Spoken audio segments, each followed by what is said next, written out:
تا حالا چیزی راجع به مهندسی اطراف یا چیدمان اطراف شنیدی؟ توی این اپیزود میخوام بهتون بگم چه شکلی ما اون دیسیپلینی که این همه داریم برای زحمت میکشیم خیلی راحت با چیدمان اطرافمون از بین میره. تو این چند سال اخیر به خود منم خیلی ثابت شده که چقدر همون چیدمان اتاقمون، اینکه دوستامون کیا هستن، با کیا داریم میریم سینما، این ور اون ورزش میکنیم، بیشتر وقتمون رو میگذرونیم، اینا چقدر تو اون حفظ دیسیپلین و نظمه تأثیر مستقیم میذارن.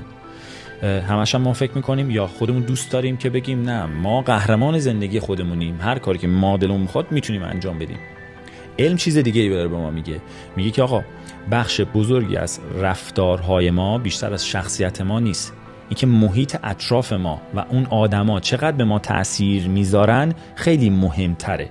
الان تو خیلی ورزشکاری، خب میگی ارادت هم خیلی خوبه، منم همین ادعا رو دارم، ولی وقتی که نشستی پای لپتاپت یه کوکی خوشمزه که دوستش داری اگه کنارت باشه، بله اولش نمیخوری کوکیه رو، هی میری جلوتر، هی دوست داری بری سراغش، مغزت انرژی صرف میکنه که آخر سر نخوریش، ولی احتمال این که بالاخره بری سراغش رو میلش کنی هست و احتمالش خیلی زیاده. اینجاست که ما نباید گیر به ارادمون بدیم، اون کوکیه نباید اونجا باشه. تو این اپیزود میخوام بهت بگم که آدمای سوپر موفق چجوری اطرافشون رو مهندسی میکنن که این دیسیپلین و نظمشون رو حفظ کنن و خبر خوب اینجاست که ما هم میتونیم مثل اونا باشیم، فقط راه حل داره. کامل این ویدیو رو نگاه کن، همشو به توضیح میدم. الان فکر میکنی که اینا همش یه سری حرفای انگیزشیه، اما کاملا علمیه. دکتر بی جی فاگ از دانشگاه استنفورد این فرمول برای ما بازش میکنه که بخش بزرگی از رفتارهای ما نتیجه مستقیم محیطمونه. یعنی چی؟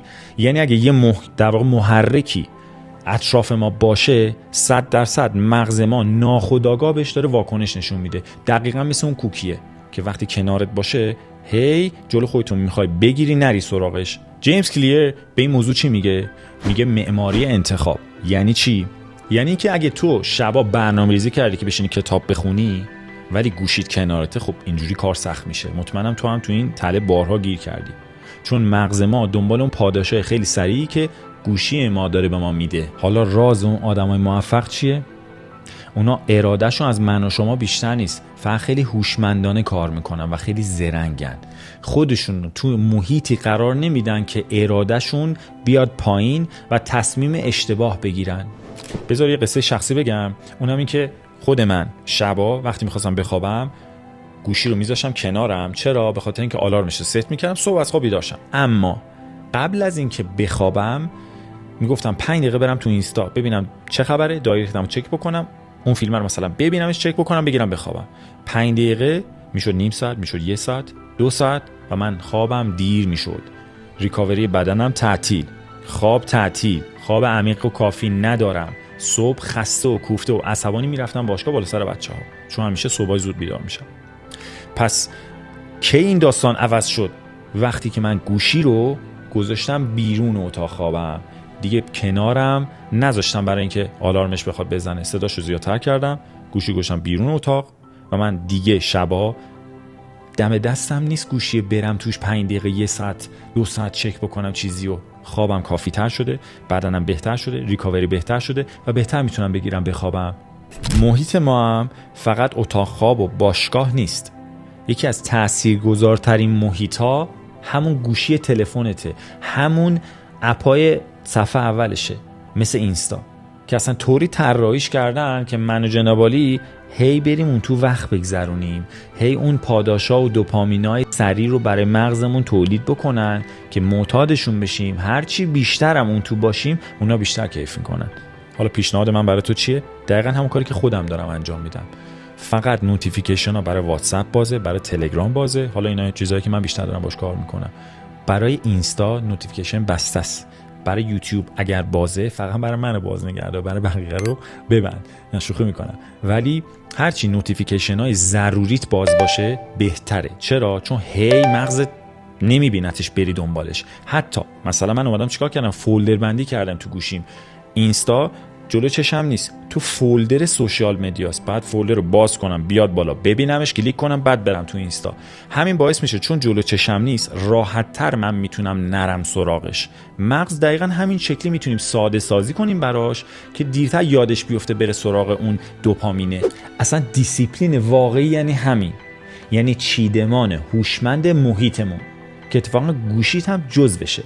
تو این چیدمان محیط و بررسی کردنش ما دیدیم که گوشی و اتاق خواب چقدر تاثیرگذار بودن، اما یه بخش دیگه ای از این محیط میشن اون آدمایی که ما داریم باهاشون میگردیم روزانه یا تو دایره دوستامونن.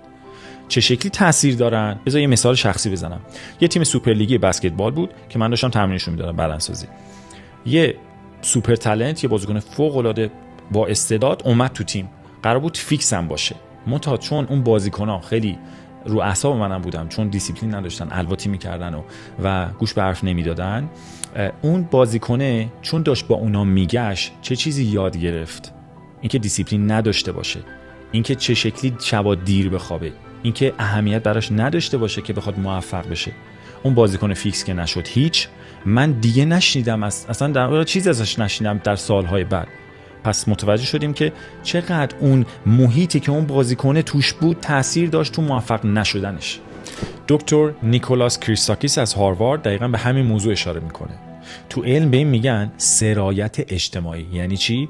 یعنی این که ما تو هر جمعی از دوستامون هستیم دقیقاً تبدیل میشه رفتارمون به همون جمع. استانداردهای ما اگه در واقع اون جمع اگه بالاست، استاندارد ما هم میره بالا، اگه پایین باشه ما هم میریم پایین. تا حالا من مطمئنم که این اتفاق برای شما افتاده و دیدین چقدر شبیه دوستاتون میشین. اگه 5 تا دوست داشته باشی که نه دیسیپلین داشته باشن نه نظم و فقط دارن وقتشون هدر میدن، آخر سر تو هم همین شکلی میشی، دیر یا زود. کلاً هم حفظ دیسیپلین بین افراد یا در محیطی که در واقع نامناسب باشه خیلی سخته برای ما اجرا کردنش. این نمیمونه که رودخونه رو میخوای برعکس شنا کنی. اولش شاید بتونی ولی بالاخره خسته میشی، نمیتونی که اونوری بری بالا، اینوری میری پایین. خب تا اینجای کار مسئله رو بازش کردیم، اما راه حل چیه؟ شون آکر تو کتاب مزیت شادیش به ما چی میگه؟ یه قانون خیلی ساده و بسیار کاربردی، قانون 20 ثانیه. یعنی چی؟